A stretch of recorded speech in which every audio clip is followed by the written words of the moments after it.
అడుగుతున్నానంటే, ఇప్పుడు మీకున్నటువంటి ఎక్స్పీరియన్స్ కానివ్వండి, నాలెడ్జ్ని కానివ్వండి, మీరు దాన్ని కన్స్ట్రక్టివ్ వేలో అంటే ఒక పొలిటికల్ విజ్డమ్తో కనుక మీరు ఉపయోగించుకుంటే వాళ్ళు చాలా పెద్ద స్థాయికి వెళ్ళి ఉండేవాళ్ళు. కానీ మీరు రాజశేఖర రెడ్డి గారు లాంటి వ్యక్తుల కోసం మీరు పనిచేశారు. కొంతమంది వ్యక్తుల్ని పర్సనల్గా సరే వాళ్ళ చరిత్ర ఎలా ఉన్నా టార్గెట్ చేయడంలో మీ పొలిటికల్ ఇదంతా కెరీర్ అంతా ఆ విధంగా ఖర్చు పెట్టారు. పొలిటికల్ ఆశ ఉంటుంది కదా సార్. వెంకటస్వామి ఏదైతుందో 50 ఏళ్ళు ఎమ్మెల్యే అయ్యాడు సార్. ఫస్ట్ 62లో గజ్వేల్ ఓడిపోయాడు, 62లో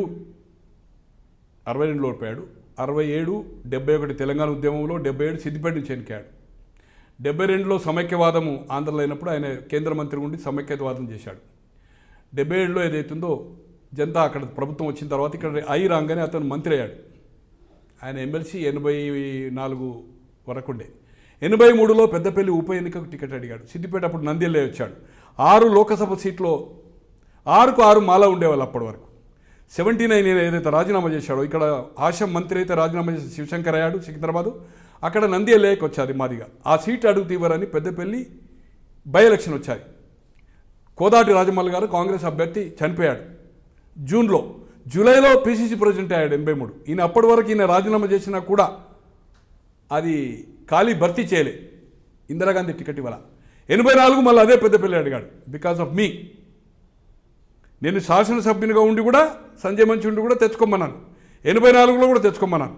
ఆయనకు మద్దతుగా సమీకరించిన వాళ్ళను ఢిల్లీ వరకు కూడా ఏదైతుందో కావాలంటే పంపిస్తాను. 89 కంటే ముందు వెంగళరావు గారు పిసిసి కేంద్ర మంత్రి మా ఆదిలాబాద్ జిల్లాలో పెద్దపల్లి కాన్స్టిట్యూన్సీ బెజ్జంకి ఏదైతుందో హుస్నాబాద్ కాన్స్టిట్యూన్సీలో ఉండి అక్కడ ఒక సీట్స్ దానికోసం వస్తూ ఉంటే వెంగళరావు గారితో నాకు చనువు ఉండే. సార్ వెంకటస్వామి గారు వస్తారంటే, వెంకటస్వామి ఎందుకే సార్, పెద్దపల్లి నుంచి నేను ఆలోచిస్తున్నా సార్ అన్న. లేలే నువ్వు ఆ తప్పు పని చేయకు ప్రకాష్, వాళ్ళు ఎప్పుడూ హైదరాబాదు కుటుంబాలు వాళ్ళకు చూస్తారు కానీ నియోజకవర్గాల నుంచి పట్టించుకోరు. చెన్నూరు ఏమైందని అడిగాడు నన్ను ఆయన, అంత మేధావి అని. సిద్దిపేట 3 సార్లు నాడు కేంద్ర మంత్రి ఏం చేసిండు, ఏమైనా ఉందా ఒక సంఘటన చెప్పాను అన్నాడు.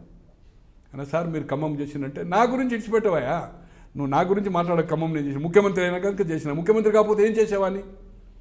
తో అటువంటి వాడిని ఒప్పించి తీసుకెళ్ళి 1 ఇయర్ ముందు నుంచి అక్కడ శాసనసభ్యులు కానీ మాజీ శాసనసభ్యులు కానీ పాటి రాజంబ లాంటి వాళ్ళు, ముకుందరెడ్డి లాంటి వాళ్ళు, శ్రీపతిరావు సిట్టింగ్ ఎమ్మెల్యే లాంటి వాళ్ళు, సింగాపూర్ రాసినటువంటి వాళ్ళు, వాళ్ళందరూ వ్యతిరేకం చేశారు. ఇప్పుడు బతుకున్నారు కొందరు దాంట్లో. ఆరాటి పేపర్లు కావాలంటే మీ దగ్గర కట్టింగ్లు ఎంతమంది జిల్లాలో తనకు వ్యతిరేకం చేసి నేను ఎటువంటి సపోర్ట్ చేసిన అనేది డిఫరెంట్ ప్లేసెస్కి వెళ్ళి.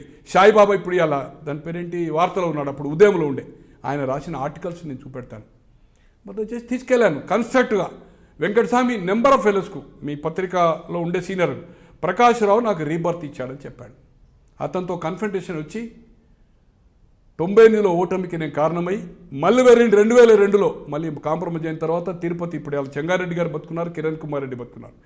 మాట వరుసకు కావాలంటే రేపు పోదామైన 1-2 గంటలు మనకు ఆ గోల్ఫ్ క్లబ్ వాకింగ్లో మనకు కలుస్తాడు. ప్రకాష్ నన్ను తీసుకుపోయిండు, ఓడించిండు, రీబర్త్ ఇచ్చిండు. మళ్ళీ ఇప్పుడు ప్రకాష్ నాతో కలిశాడు, నేను ఖచ్చితంగా గెలుస్తానని ట్రైన్లో చెప్తా ఉంటే, సార్ నా భజన లేదు, నా గురించి మీరు మాట్లాడితే నేను ఈ ట్రైన్లో ఉండే సార్, ఇక్కడ నేను చైన్ గురించి దిగిపోతానని చెప్పాను.